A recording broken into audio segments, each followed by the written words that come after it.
Okay, so this is 11D. We're doing a bit of a trickier one where we are going to be involving inverse trig like we did in 11C. So we look at this question and we recognise it's going to be a bit trickier because it's got a quadratic on the denominator. So we're looking at that. Anytime you've got a quadratic on the denominator, whether it's by itself like this or in other questions you'll see it's under a square root sign, you need to complete the square. I've done previous videos reviewing completing the square. If you are unsure, it's been a while. So when we complete the square, we want these numbers to add to 6. What's half of 2? It's 1. This number's 1 squared. So if this is 1, this must be 5. So it's going to be x plus 1 squared plus 5. So we've completed the square. So our integral now becomes 2 over x plus 1 squared plus 5 dx. Now, we're integrating by substitution. So we're going to let u equals x plus 1. So du dx is 1 and dx du is going to be 1. That's our u. Giving us, I'm just going to bring that 2 out the front.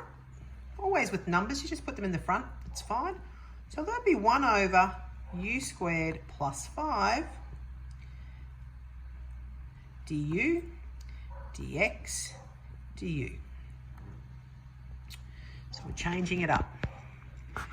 Now, what does this remind us of from 11C?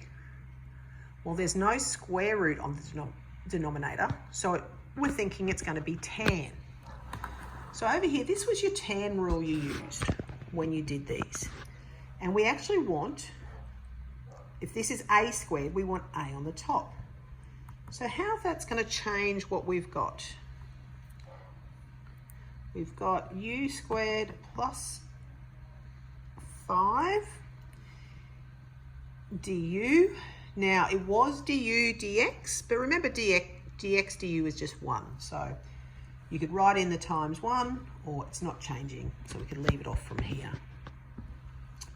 But I want to have, instead of having a 1 on the top, I want to have a square root of 5. I want the square root of whatever that number is. So playing change up with my numbers, if I've got a square root of 5 on the top there, to balance it, I'll put a square root of 5 at the front. Because remember, square root of 5 on the top, square root of 5 on the bottom, it will cancel out to be 1. This then gives me 2 over root 5. Applying my rule at the top now, tan to the negative 1, u over the square root of 5 plus c. So what we're left to do now is 2 over root 5 tan to the negative 1. What was u again? U was x plus 1 over the square root of 5 plus c. That's it done. You could rationalise the denominator out here and make that, of course, 2 root 5 over 5. I'm not even sure whether the textbook does that, but that would be the only thing you could do a bit different there. All right, good luck.